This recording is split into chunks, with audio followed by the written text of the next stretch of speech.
A primeira dica a respeito de debates é: fujam, não entre neles.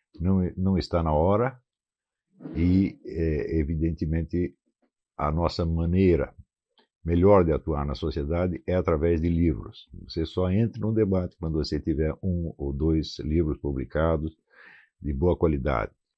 Então você já entra com um currículo por trás. Fora isso, você vai entrar já em desvantagem. Em segundo lugar, a primeira coisa num debate é você avaliar corretamente a situação de debate e não propriamente o conteúdo que se vai discutir. Essa situação de debate é definida, quer dizer, sobretudo pela pessoa do adversário, quer dizer, o que ele está procurando no debate, qual é o objetivo dele, tá certo? E como você deve tratá-lo. Aristóteles já recomendava, quer dizer, foi o sujeito que melhor equacionou as regras da confrontação de provas. Ele dizia que não se deve discutir jamais com quem não conhece ou quem não respeita as regras da prova. Então, isto fica como, vamos dizer, um preceito universal. Essas situações de debate elas podem variar muito. Vamos dizer, a primeira e a situação, vamos dizer, ideal seria aquela onde você tem 2 estudiosos que dispõem do mesmo corpo de informações e que conhecem e respeitam as regras da prova, ou seja, um debate científico. O debate científico acontece, né? Por exemplo,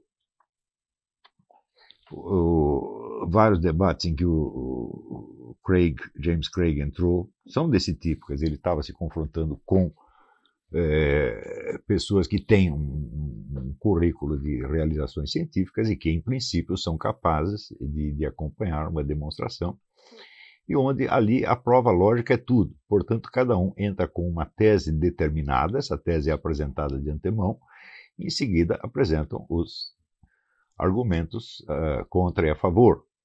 O famoso debate entre Gilbert Chesterton e George Bernard Shaw.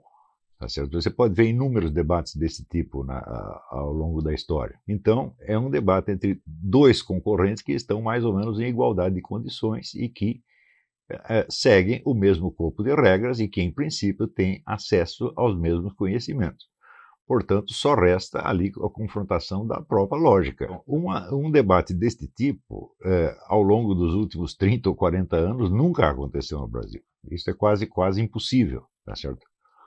Em primeiro lugar, porque toda a atividade cultural e educacional no Brasil foi instrumentalizada para servir, vamos dizer, uma atividade de cabos eleitorais, no fim das contas, né? Então você não vai se confrontar com alguém assim. Quando você tem essas condições atendidas, isso é, quando você tem, vamos dizer, a igualdade dos dois contendores, tanto no sentido da sua preparação intelectual quanto da sua honestidade, então você deve se concentrar, evidentemente, no conjunto de provas que você possa oferecer da sua tese. Mas quando não é assim, então, em primeiro lugar, você precisa ver que o outro contendor, em geral, não entra com uma tese, ele entra com uma impressão que ele deseja passar. E neste caso, então, o eixo do debate se transfere da esfera lógica para a esfera psicológica. Quer dizer, você está confrontando não uma ideia propriamente dita, mas uma pessoa.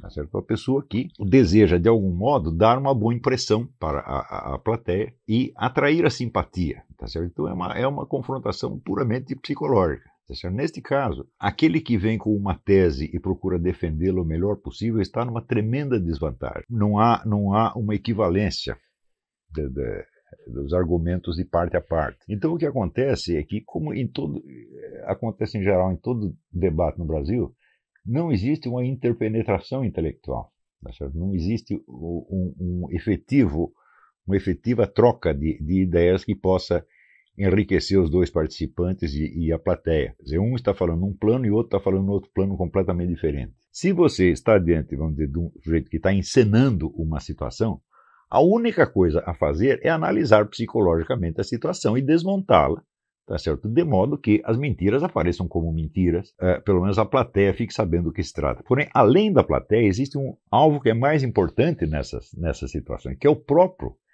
interlocutor. Se o sujeito está lá fingindo, então ele está numa posição delicada. Se você puxar o tapete, ele cai. Se diante disso você insiste em expor a sua tese, e defendê-la logicamente, honestamente, etc., etc., você já entrou dentro do teatro. Você está desempenhando um papel. E você está aceitando, vamos dizer, a farsa como se fosse um debate normal, um debate aristotélico, por assim dizer. E com isto, o sujeito já ganhou de alguma maneira. O simples fato de ele conseguir impor essa farsa como se fosse uma atitude respeitável é tudo o que ele quer.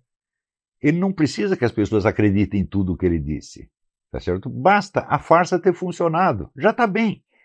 Por quê? Porque isso funciona na base do efeito acumulado. Ele não é o único que faz isso. Tem centenas fazendo a mesma coisa. E com isto, vamos dizer, toda esta pleiade de vigaristas se impõe a inúmeras plateias como se fossem representantes qualificados, como se fossem intelectuais de respeito. E é isto o que lhes interessa. A decisão do debate, propriamente dito, não é tão importante. O importante é a imposição de papéis, é a imposição da situação. Então, eles não se incomodam nem mesmo de perder um debate, contanto que eles saiam de lá com a sua, vamos dizer, posição social reforçada. Então, o homem aparece lá como professor de relações internacionais. Ele não aparece dizendo assim, eu sou um cabo eleitoral do PT, estou aqui para mentir que nem um doido. Tá certo? Para eleger o Lula ou a Dilma. Ele não disse isso. Ele apresenta como professor, como intelectual. Só que ele não se comporta como intelectual, ele se comporta como um cabo eleitoral, mentindo mais do que um vendedor de geladeira usada. Né? Se você aceita a situação, então, de certo modo, ele já ganhou. Já ganhou o máximo que ele pode ganhar nessa situação. Como você sabe que a situação de debate foi montada numa base farsesca, então você tem que transferir o enfoque desde a argumentação lógica para a análise psicológica da própria situação. E daí você restaura, vamos dizer, a possibilidade da confrontação de argumentos. Primeiro tem que limpar a situação. Eu dou o exemplo, já dei muitas vezes o exemplo do sujeito que vai jogar baralho na sua casa, mas por baixo da mesa ele está passando a mão na perna da sua mulher, tá entendendo? E você fica todo contente que ganhou o jogo de baralho.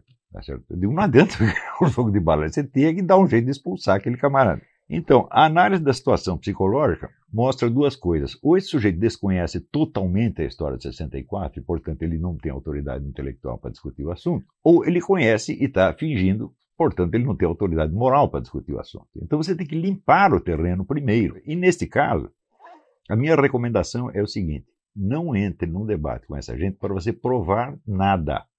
Não vá com uma tese, não tente provar uma tese. Somente desmonte a tese e a posição do adversário. Permaneça no lado crítico, analítico.